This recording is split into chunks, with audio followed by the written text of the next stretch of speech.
Hello everyone, happy Saturday. Welcome along to our webinar on the IPA chart.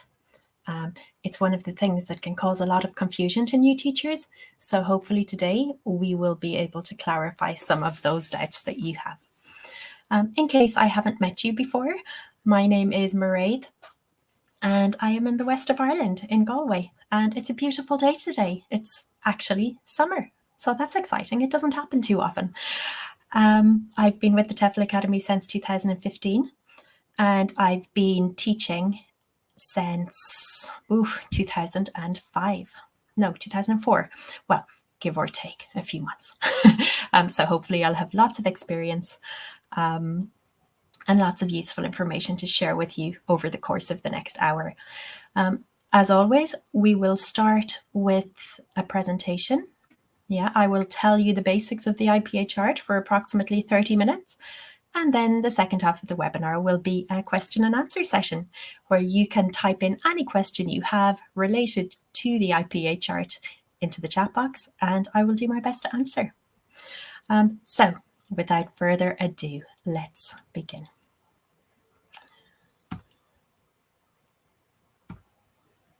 So a very logical question you might have is, what is the IPA chart? Well, the IPA stands for International Phonetic Alphabet. You'll also hear it called the phonetic chart. Okay, so you may not always hear it be called the IPA chart. You may also hear it called phonetic chart, but it's exactly the same thing. What it is basically a representation of all 44 sounds in the English language. Can you believe that? There are 44. I know it seems like a lot, right? But it's true. We're going to look at them all later. Now, here I say sounds. Another word for that is phonemes. So, as everything seems to have various names in the world of English language, sounds or phonemes, it means the same thing. Okay, you may hear me use them interchangeably throughout the webinar, but yeah, they are the same thing, sounds and phonemes. The IPA chart with its 44 sounds is based on an accent we called received pronunciation, or RP for short. So what is RP? Well, this accent is characteristic of middle or upper class British people. It's very specific, right? So, for example, if you hear the King of England or the King of Great Britain and Northern Ireland giving a speech, his accent will be RP. Okay, the same with the Queen. Yeah, as she used to give speeches, her accent was RP. Now, there can be a slightly less high-class version of RP. For example, if you go to the UK, you will likely hear people speaking with an RP accent as well. Maybe not as cut glass as the King or the Queen, but nevertheless, you will hear it. Because RP is mainly, middle to upper class British accent, it's not always representative of everybody's speech. For example, you can hear my accent. I do not speak with an RP accent at all, or even approaching. The Irish accent is very different. I know some of you will be in Australia, some of you will be in the US, Canada, and various other countries around the world. Okay, so please don't think that you have to match your accent to the phonetic chart. You don't, okay? You are not expected to do that. But it is important to be aware of the sounds. My accent, for example, shares a lot in common with the IPA. Okay, there's a lot of things that are very similar. For example, the consonants. Okay, the vowels are where things tend to get a bit different. And I'm sure that whatever accent you have, there will be stuff in common. Yeah, there will be more in common with the IPA than not.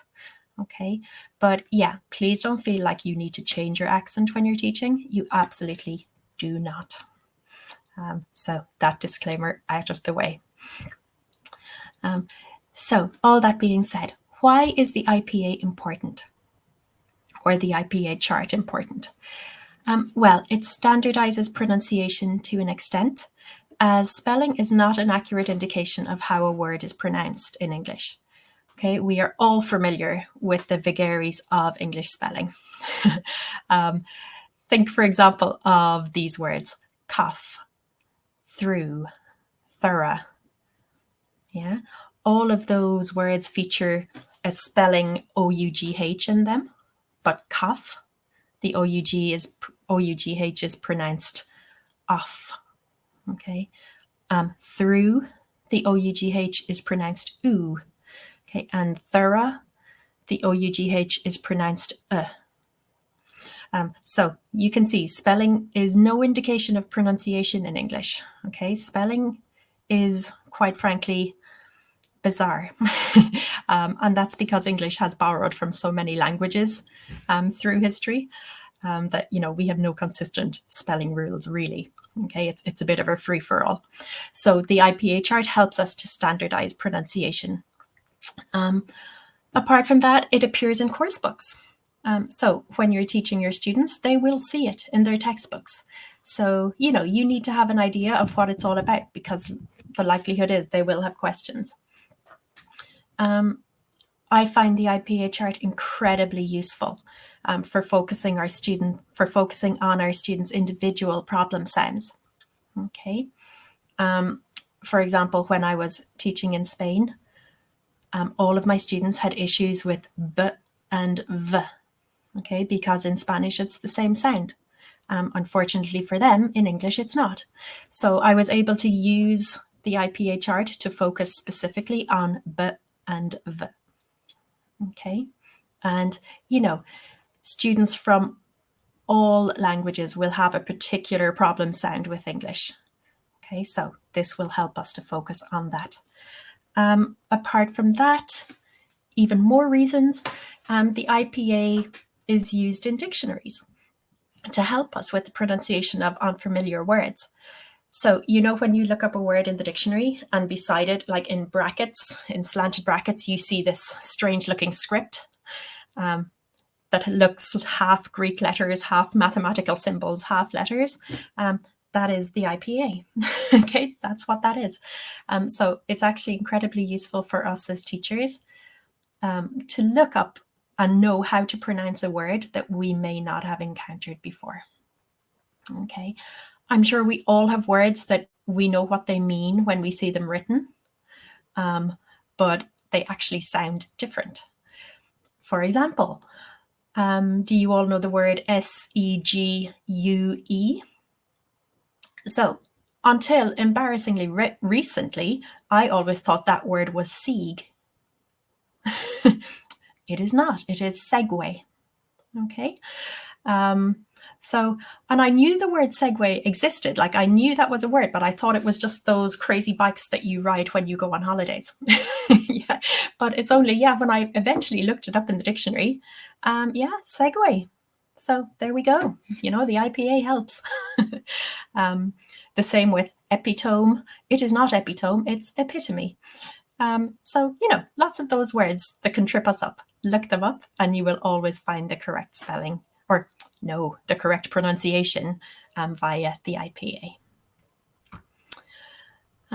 So what does the IPA chart look like? Well, it looks like this. Okay, it's divided into 3 main sections. Okay, now here we have them outlined in color just for ease of understanding. You won't always have them outlined in color and divided. Okay, you might just see a grid with all of the symbols. But for ease of understanding here, the group outlined in yellow are what we call monophthongs. Okay, mono meaning one. Okay, like it's just one sound or one symbol. Then in orange, we have what we call the diphthong vowels. Okay, you'll see here di meaning 2, right? Each one is made up of 2 different symbols. So like 2 symbols coming together to make one sound. It's a diphthong. And then the largest group in the IPA chart, outlined here in red, we have the consonants. All right. So your IPA chart will have those three basic categories. Monophthongs, only one symbol. Diphthongs, two symbols coming together to make one sound. And the largest group, consonants. All right. Now, as you're looking at it, you're probably thinking, what's going on with these symbols? Like, what are they? Some of them look like traditional letters. For example, if we look at the consonants, we have like a P, a B, a T, a D. Yeah, they look pretty standard. But always remember that when you are looking at the IPA chart and the symbols, they are not letters. Even though they look like them sometimes, they are not. Okay. The IPA, as we said, is a representation of the sounds in the English language. Okay, so they are not letters, even though they look like them, they are symbols. Okay, so we have symbols, we have some Greek influence there, I'm sure, some Greek symbols.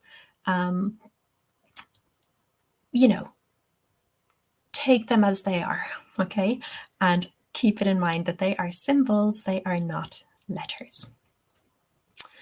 Okay, so we're going to go through each category separately.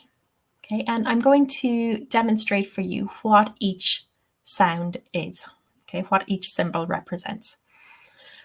I'm going to channel my best RP accent. Okay, but after some of them, I will tell you the correct RP pronunciation, but then I will tell you how I would pronounce them in my Irish accent, just so you can see that you don't always have to change your accent. Okay, you can tell them what the RP is, but then tell them how you say it and how you will continue to say it. Okay, let's start then with our first section of vowels called the monophthongs. Now, the monophthongs are divided into short vowels and long vowels. Okay, the short ones are the ones that are just the symbol. The long vowels are the ones with the two dots, or in this case, two triangles after them. Okay, sometimes you'll see it with dots, sometimes you'll see it with small triangles. It's the same thing. So short vowels, just the symbol. Long vowels have the dots or the triangles. Okay, let's start at the beginning. We're going to start up top left, and I'm going to read across each row from left to right. All right, ready? Let's go. E, I, U, E, O, A, A.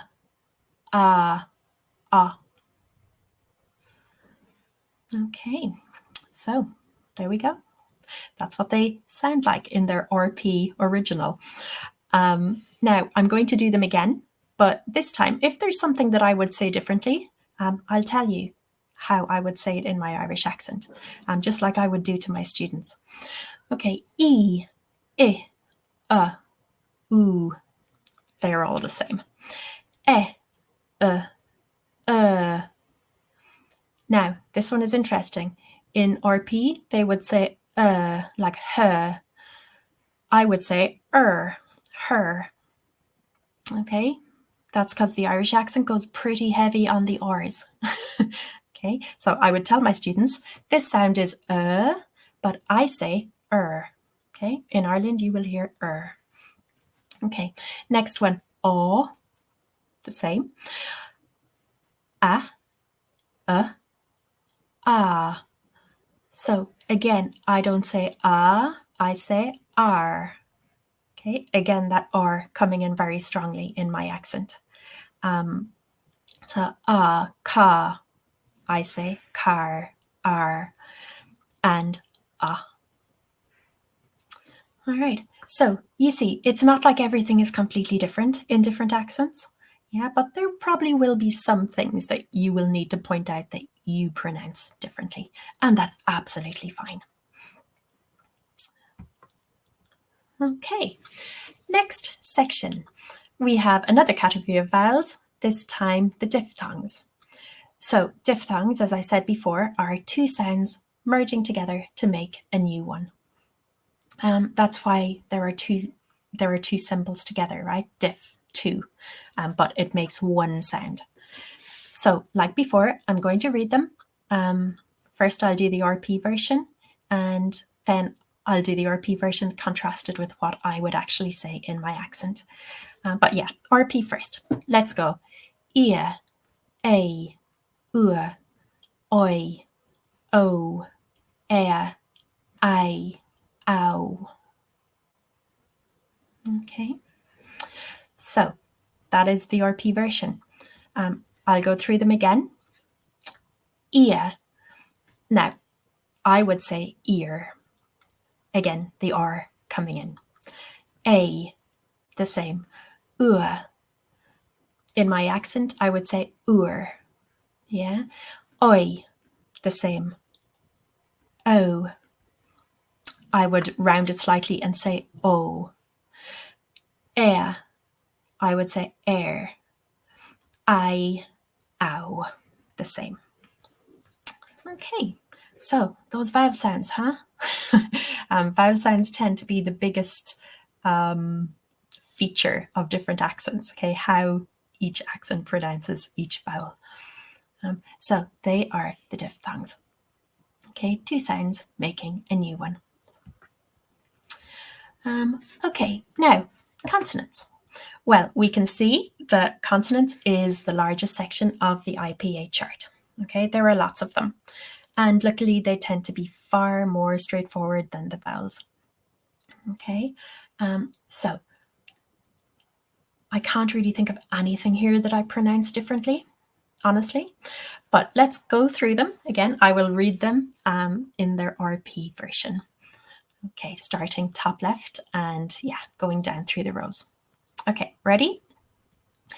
P, B, T, D, Ch, J, K, G, F, V, F, V, S, Z, Sh, J, M, N, N, H, L, R, W, Y. All right, there they are. So I can see why it's really tempting for you to pronounce, like say the first one, you might be tempted to pronounce that P. But again, remember what I said at the beginning. These are not letters, they are sounds. Okay, the IPA chart is all about sounds. So the first one is actually P. Okay, because let's think of a word, pen. We don't say P-N. Okay, we say P-N. Yeah, P, P. That is our P. The same with the next one, B. Okay, not B. B is the letter. This is B. Box. Okay, so hopefully you saw that the consonants are much more straightforward. Okay, and once you get it into your mind that these are symbols, not letters, you will have a great chance of being able to recognize the consonant sounds really, really easily. Okay. I remember when I started learning the IPA, the one that really confused me was right at the end. So it looks like the letter J, but again, it is not a letter, it's a sound, and the sound is Y, like yes. Okay. So for some reason, I always had a bit of a mental block about Y until, a fair bit into my teaching experience. So don't worry if there's a sound that just eludes you for a while, you will get there eventually. All right, so they are the 44 sounds of the English language: monophthongs, diphthongs, and consonants. If there's any symbol that you're not sure of, make a note of it and you can come back and ask me when we get to the Q&A session. Okay, or if you want me to go back and repeat any of that, please do ask when we get to the Q&A session. Okay, so another thing that is very, very important in anything related to the IPA chart is voiced or unvoiced. Okay, you will come across these terms a lot when you're teaching pronunciation. Okay, and it's inevitable that you will be at some stage. So I don't know if you've ever heard of voiced consonants or unvoiced consonants. Okay, but if you haven't, you're about to. So if a consonant is voiced, this means that you can feel your vocal cords vibrate when you say it. Okay, so we're going to do a test. I want you to take 2 fingers like this, and I want you to put them on your vocal cords or on your voice box or Adam's apple or whatever you would like to call it. Okay, so just put your fingers there. Now, I'm going to say these sounds and I want you to repeat them after me and see what you can feel happening beneath your fingers. Okay, ready? B, D, G. All right, let's say them again. B, D, G. Okay, so hopefully you felt lots of vibration, lots of action going on beneath your fingers. Okay, that is proof that these consonants are voiced. Okay, you're using your vocal cords to vibrate to make the sound.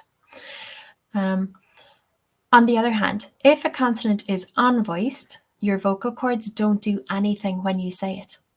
Okay, because with unvoiced consonants, all of the work is coming from the top of your mouth. Okay, it's not coming from down here. It's not coming from the deep. Okay, it's all happening up at the top of your mouth. So again, I want you to put your fingers here and repeat these sounds after me. P, t, k. Okay, let's go again. P, t, k. Okay, so hopefully you did not feel anything. Okay, I'm hoping you didn't. Okay, because those consonants are unvoiced. Now, you may be asking yourself, what's the big deal? Who cares? Well, actually, the distinction between voiced and unvoiced is really, really important for accurate pronunciation. Okay, and it can help your students a lot. Okay, for example, if your students are coming into class and saying hello, teacher, they're doing like they're trying to voice their H, when in reality H or the sound is not voiced. So if they are saying hello, you can tell them, so put your fingers here. You should not feel anything moving. Okay, and that way you can kind of coach them into hello. Okay, or similarly, if they're coming into class and saying like pen, they're doing their P sound like way too explosively. You can tell them, put your fingers here. You shouldn't feel it. Say it very soft. So the whole voiced, unvoiced thing is incredibly useful for you to use as a tool to refine your students' pronunciation.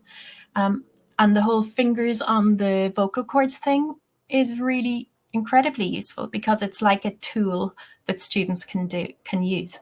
Okay, it's like a physical thing that you can show them if they're pronouncing something correctly or incorrectly. Okay, so I'm sure you will encounter a lot of exercises in course books that you use on voiced or unvoiced consonants. Okay, so it's well worth paying attention to. It's a very, very important element of pronunciation. Okay, so some more information about the IPA. Well, It's really important to bear in mind that we put individual phonemes or sounds in slanted brackets to distinguish them from letters. Okay, because as we've been saying all along, they are not letters, they're symbols. And the slanted brackets are what distinguishes them from letters. So if I was talking about the P sound, I would put it in the brackets. Okay. We put transcribed words, phrases, or sentences in slanted brackets too. Okay. For example, look at this word. Take a moment to study it and see if you can work out what this very common word is written in IPA. So hopefully you have deduced that the word is hello. Okay, hello. So you see, we don't put all of the 5 symbols we're using in brackets individually. We just put one slanted bracket at the beginning, transcribe the whole word, and put the other slanted bracket at the end. Okay, so the slanted brackets are really important they're really important for distinguishing the IPA. Another thing that's incredibly useful about IPA transcription, do you see the apostrophe-like symbol in the transcribed word above? Yeah, see kind of the apostrophe thing in the middle? Well, that always goes before the stress syllable in the word, okay? Always before the stress. So we now know that the second syllable is stressed. It's hello. It's not hello, it's hello. So when it comes to word stress and finding which syllable is the strongest, look it up in the dictionary, look at the IPA transcription beside the word, and you know for sure that the syllable that will be stressed is the one after the apostrophe. So that's really, really useful to know. It helps a lot with lesson planning. So finally, a word of reassurance, I hope. Please don't feel pressured into transcribing entire words and phrases for your students. Okay, don't feel like you need to be able to transcribe everything you say at double speed. Okay, you do not. And in fact, it's really not very common to transcribe entire words or entire sentences. It's much more common to just transcribe isolated sounds. Okay, for example, if I were teaching vocabulary and maybe I came across these 2 words, center and cat, my students might get confused and say, okay, well, cat is a k, so center must be pronounced k. And they might say something like kenter. In which case I would step in and say, oh, I see why you're doing that, but no. Okay, these are 2 separate sounds. They're the same letter, but 2 different sounds. So I might write them on the board, center and cat, and then I would just use the appropriate symbols, okay, to make sure students know what sound corresponds to the C letter. For example, center, S, and cat, K. Right? So, I wouldn't necessarily transcribe the whole word center or the whole word cat, because all they're having problems with is the initial sound, right? The one that corresponds to the letter C. So just focus on those. Maybe in another lesson, we have the word garden. Students know that garden, G is a G. So if they see the word general, they may be tempted to write general, or they may be tempted to say general. Yeah. However, we know that that's not right. And we would correct them and say, okay, garden is G, absolutely. But listen, general, what sound is the G? J, J, J. Yeah. And then we would give them the symbol for J. So you see, I'm not transcribing the entire word by any means. Okay, I'm just focusing on the necessary symbols. And honestly, I would say that this is how you build up your own knowledge of the IPA. You don't go in and try to teach them all 44 sounds, because that would be super overwhelming. Instead, you just, you pick out the sounds as you need them. Okay. It's kind of a need to know basis. And that's really handy for you to learn them, and also for your students to learn them, because you're learning it bit by bit, okay, in context. So yeah, don't worry. Don't feel like you have to know it all off by heart. You don't. Okay.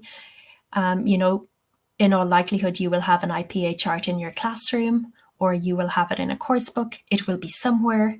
You can refer to it. Okay. Don't feel like you need to know it all off by heart. You absolutely don't. You will end up knowing it eventually from teaching it so often. Yeah. But don't put pressure on yourself to know it all off immediately, because it takes time. All right. So there we go. They are the basics of the IPA chart. Hopefully you have lots of questions for me. Now is your opportunity. Okay, pop them in the chat box, and I will be more than happy to answer any questions that you have. So I can see lots of comments here. Okay, guys, I see a lot of general chatter going on. Ideally, that is not what this is for, but I will try to pick out the legitimate questions in between all of the messages. So, hello everyone. We have South Africa, Germany. Hello, Clara. Oh, I see some familiar names here. It's great. Hi, Victoria. We have Erin. Very good. Jeannie. Hello. Okay, Lucinda in Hong Kong. Oh, how wonderful. The other side of the world from me. All right. Duncan, hello. Let's have a look at your question. It seems to me, as an RP speaker who works with Irish people, that one of your main vowel sounds is something like oh, ooh. So you say honestly rather than honestly, and consonant rather than consonant. Oh, interesting observation, Duncan. I don't think I do that I'm aware of. It's not a feature I have ever noticed, but yeah, I shall definitely be on the lookout for it. Thank you, Duncan. Okay, and top versus top. Top, I don't think I've said top, but maybe I have. Unaware to myself. Top. Well, I was certainly aiming for top. All right, thank you, Duncan. Accents are funny. Okay. So Duncan, not criticizing, just observing. Absolutely, no problem. I'm also learning Japanese, being exposed to all sorts of new challenging subtleties in pronunciation. Yeah, for real. It is, yeah, it's one of those things. Once you get into it and once you start noticing it, it's incredibly interesting. And even just differences in accents in other languages too. Oh, it's just fascinating. Love it. Okay. Okay. Let's see. Duncan, is it possible to type the IP on a keyboard, or do we need to copy and paste? Well, Duncan, you can type it on a keyboard, but it's really kind of complicated. Like if you go into Microsoft Word, you need to you can't do it directly from the keyboard, but you would need to insert all the symbols specifically. Like when you go to symbols and you go through all of the ones and you find the IPA, you would have to put them in all individually. And, that would take ages. So what you can do, as you say, is copy and paste from a dictionary. That's what I tend to do. Or you can also get IPA transcription sites. Like I think Top Phonetics is one of them. So, you would write in whatever you want to say, hit transcribe, it comes out in IPA. And then, yeah, you would still end up though copying and pasting it. So yeah, that's why it's nice when you start teaching and you can just do it the old fashioned way, just board pen and board and start writing your own symbols. Otherwise, yeah, it's complicated.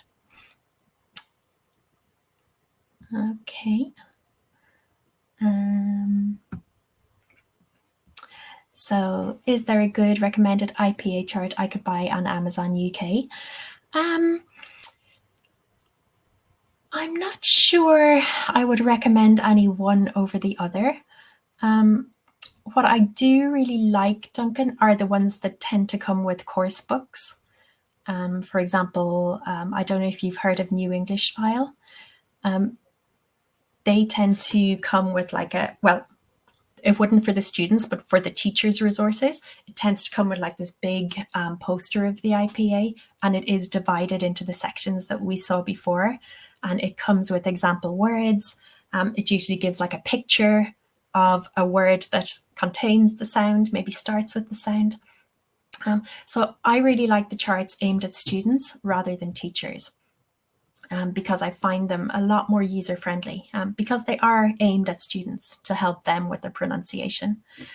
But yeah, I would see if you could get your hands on some IPA charts aimed at students rather than teachers. Chances are, though, when you start teaching, if you are going to teach in a school, there will already be one of these posters up on the wall. And if there isn't, you can ask your director of studies for one. But yeah, otherwise just go with the one you think appeals to you the most. All right. Okay, so Global Gastronomy Wanderer. Oh, sounds fun. Oh, Gastronome Wanderer. Oh, sounds fun. Italy. Oh, welcome. Beautiful country. Can you tell us an example of activities we can use for IPA lesson? Yeah, absolutely. So normally we wouldn't have like an IPA lesson as such, okay? We would work it in to when we are doing pronunciation practice. For example, if you're teaching some vocabulary, and you just want to focus on the pronunciation of the words that you're teaching in that moment,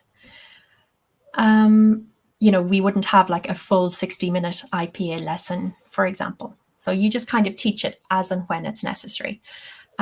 So some activities I might do, for example, say the voiced and unvoiced. Now, I don't have a sheet of paper with me.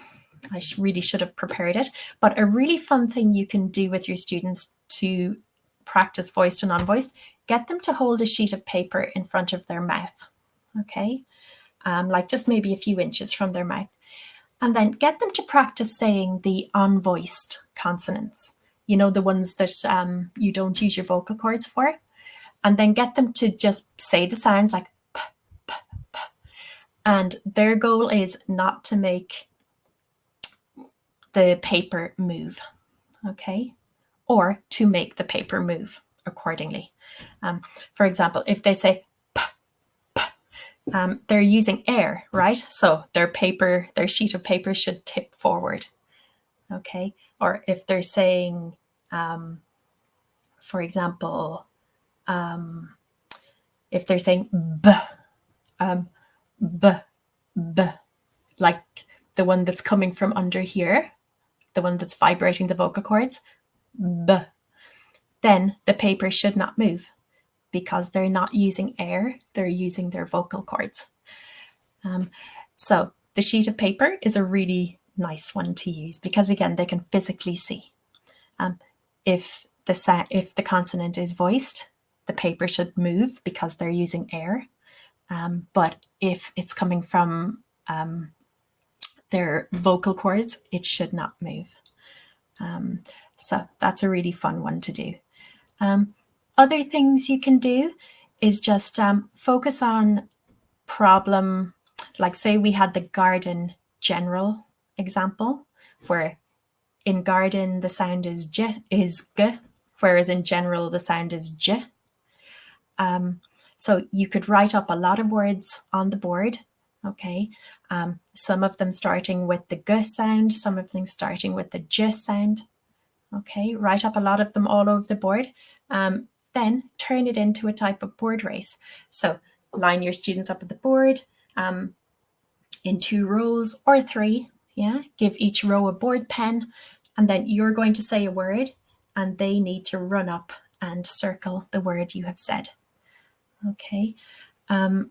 This is a really fun way to practice sound recognition, because once they recognize that there are two different sounds, they'll then be much better able to produce the correct sound themselves.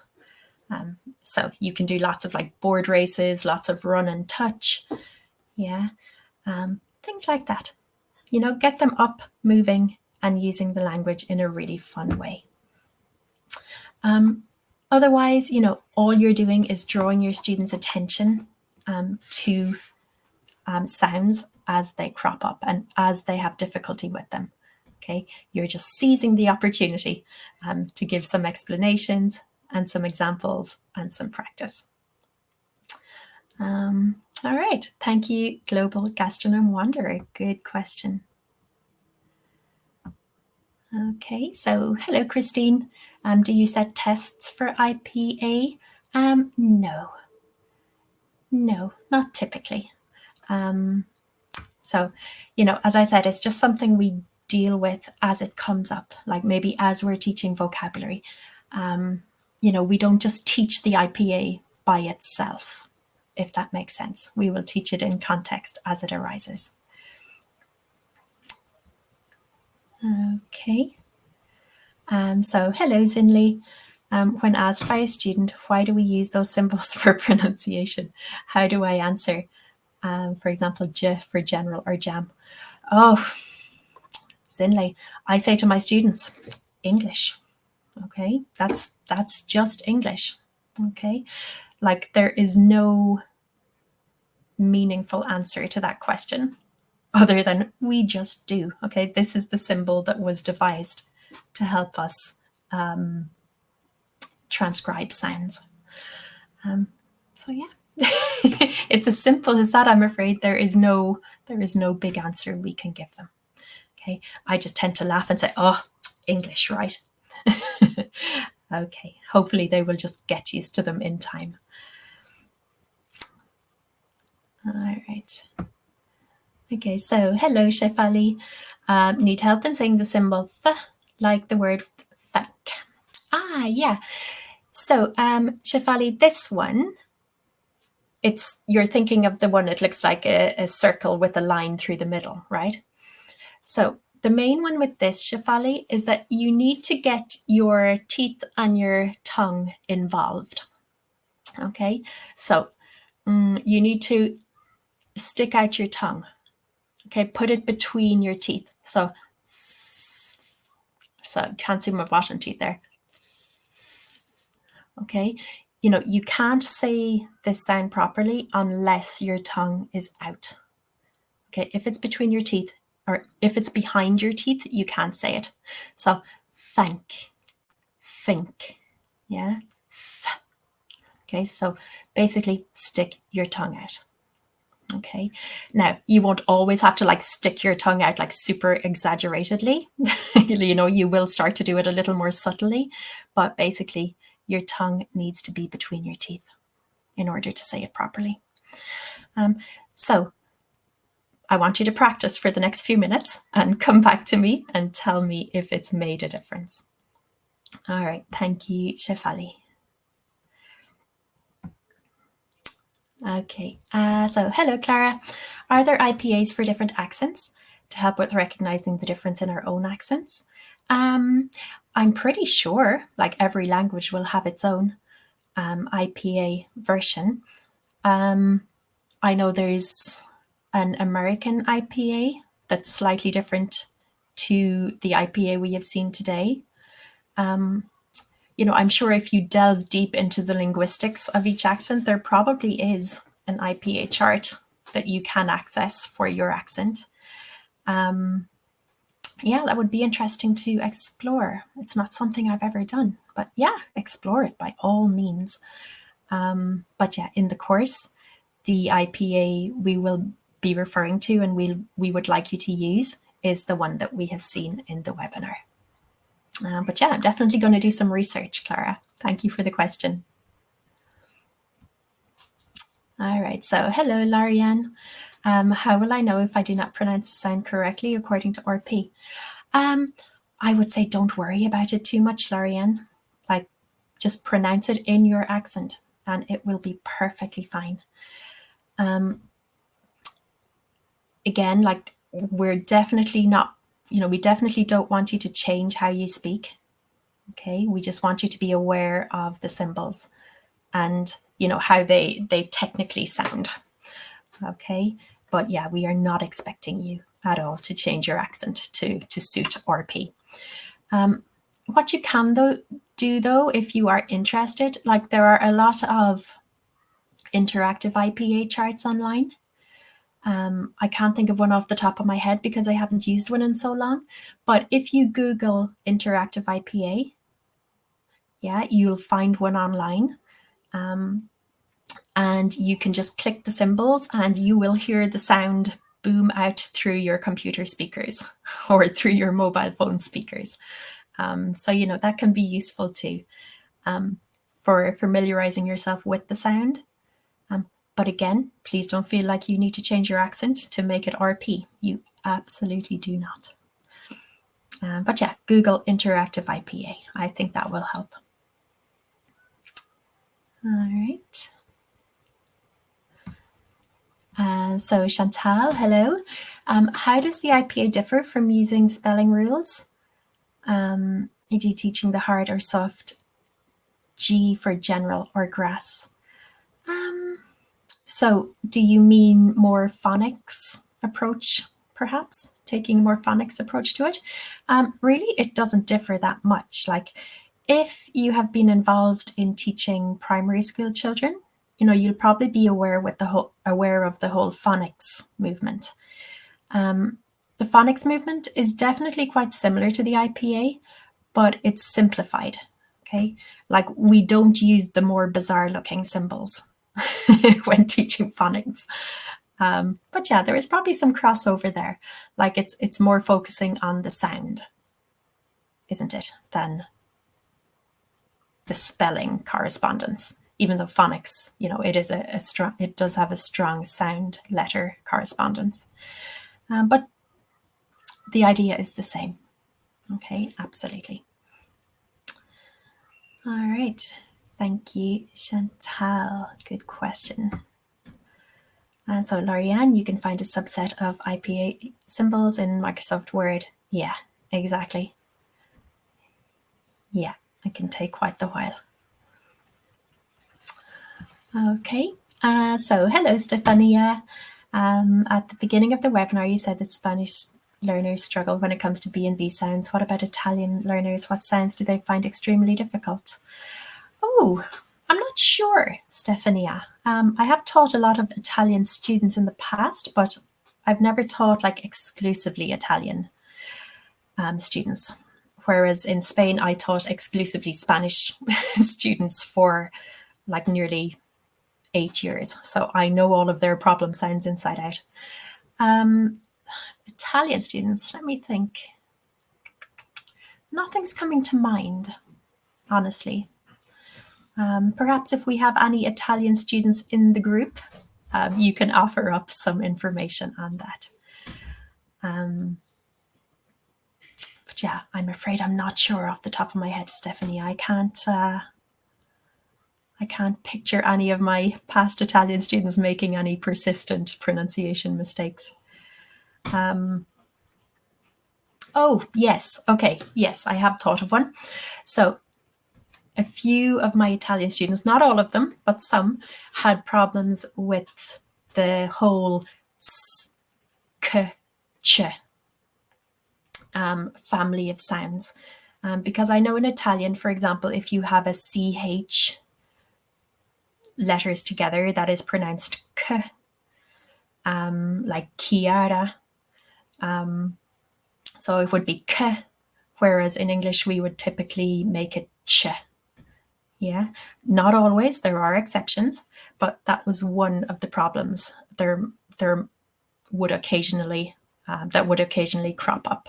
So the whole ch, k, ch, and then with the c, there would also be problems with how to pronounce the letter c. Okay, like, would it be a ch? Would it be a k? So yeah, that is just one thing that has cropped into my mind. But I cannot think of anything else. But if I do, I will come back to you with it. All right. And yeah, any Italian speakers in the group, please feel free to contribute. All right. So hello, Clara. How would you recommend learning how your own action differs from the IPA accent? I have a New Zealand accent. Oh, love it, Clara. That's one of my very, very favorite accents. One of my colleagues is from New Zealand, and I could just listen to her all day long. Just really, Clara, noticing it. Okay. Like I did before at the beginning when I was going through the sounds, I told you, this is what it sounds like in the IPA, but this is how I say it. Just do that. Like, go through it yourself and think, okay, how would I say this? Really just notice it. Okay, there's no like official way you could study it, but yeah, just by paying attention, just by going through the IPA chart yourself and yeah, figuring it out, like how it's said there and how you would say it. All right. Okay, thank you, Clara.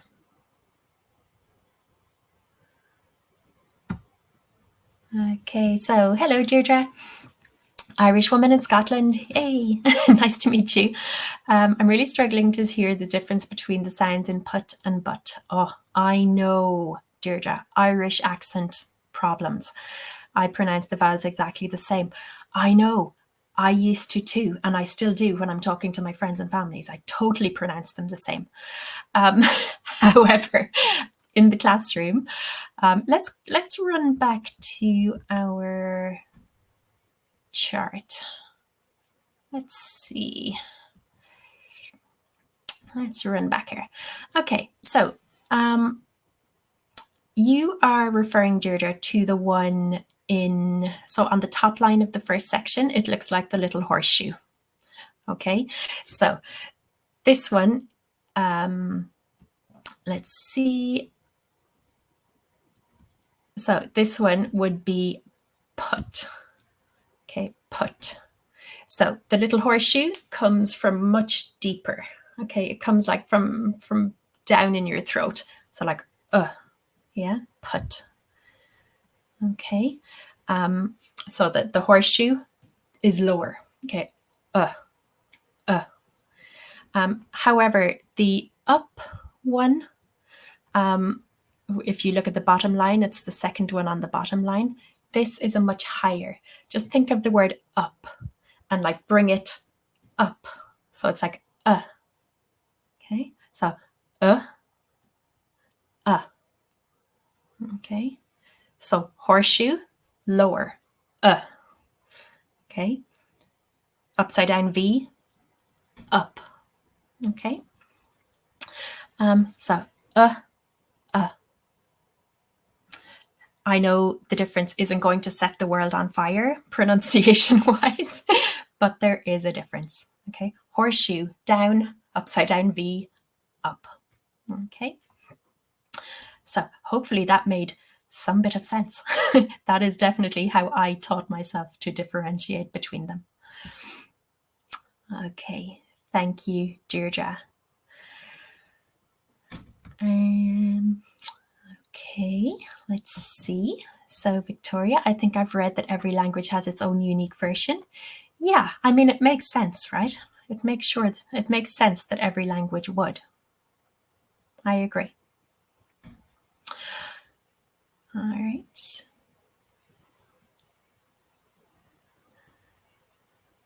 Okay, let's see.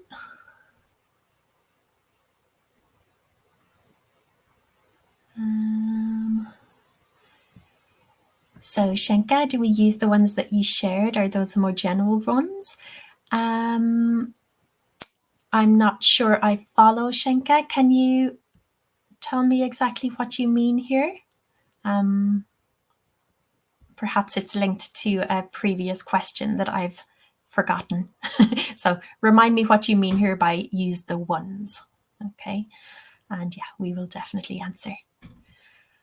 So Shenka, which in your experience as a teacher is the hardest nationality to teach? Oh, Shenka, boof, I have no answer to this one. Students are all individuals. I would not possibly single out one nationality. Problematic students can be from any nationality at all. In terms of pronunciation, if you mean that, like which nationality would be the hardest to teach English pronunciation to? I guess it would be nationalities that don't share the same alphabet or that don't share the same sounds as English. A lot of Asian languages, for example, they have far fewer sounds than we do. And so when it comes to learning the 44 sounds in English, it can be really difficult for them because they have nothing to compare these sounds to. But, it's not even hard to teach them because, they're a delight. Students are, in general, just an absolute delight. But in terms of teaching, it can be harder to teach English pronunciation to students whose first languages do not have the sounds. But, that's the challenge. That's teaching, right? It's enjoyable, too, that way, because, that's your challenge. You need to find a way to teach them. All right. So, Chiara, perhaps we Italian students have problems with th, this, that. Yeah. In Italian, do you just have t? Again, yeah, coming back to what I just said there, it can be really difficult. Like if you don't have that sound in your own language, that's the difficult thing. All right. So Deirdre, thank you for demonstrating. No problem. I hope it made sense. It's lovely to hear my name pronounced correctly too. Oh, I hear you, Deirdre. I hear you. My name is Mairead. In the 15 years I was abroad, I never ever heard it said correctly. You just get used to it, don't you? You answer to anything. So Deirdre, for all of you wondering, and Mairead rhymes with parade, kind of. All right, thank you. So Shenka, the charts used as examples in your lesson today, sorry, should have been more specific. Oh yeah, you should definitely try to use the standard symbols, which are what we saw today. There are other alphabets for sounds, okay, but the IPA one, the most standard one, the most recognized one, is the one we would encourage you to use for sure. All right, good. All right, so let me see. Did I skip any questions? I'm just going to run back because we do have 1 minute left. I'm going to run back and see if I missed anything.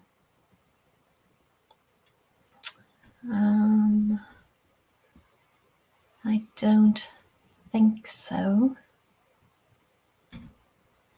No, I think we are up to date. All right, good. So thank you everyone for all of your questions. Yeah, you had some very, very useful questions, and I'm sure your fellow listeners and watchers have benefited greatly from your questions too. Just before I go, I would just want to tell you again, do not try to change your accent, okay? Your accent is a huge part of who you are, okay? I just want you to be aware of the IPA chart, but please do not feel like you need to change your accent to match it, okay? You absolutely do not. I haven't, I have never tried to change my accent. And I hope I've demonstrated that it's perfectly possible to familiarize students with the IPA, but at the same time, put your stamp on it, okay? Do not change your accent. It's very much a part of who you are. Okay, just before I go, I would like to ask you for a favor. If you could please take 2 minutes out of your time to complete a very quick survey on this webinar. We would really, really appreciate it.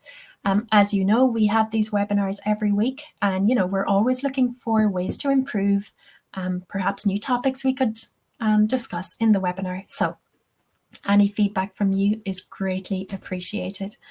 You can either scan the QR code, or I am going to write the link in the chat box so you can get there a bit quicker.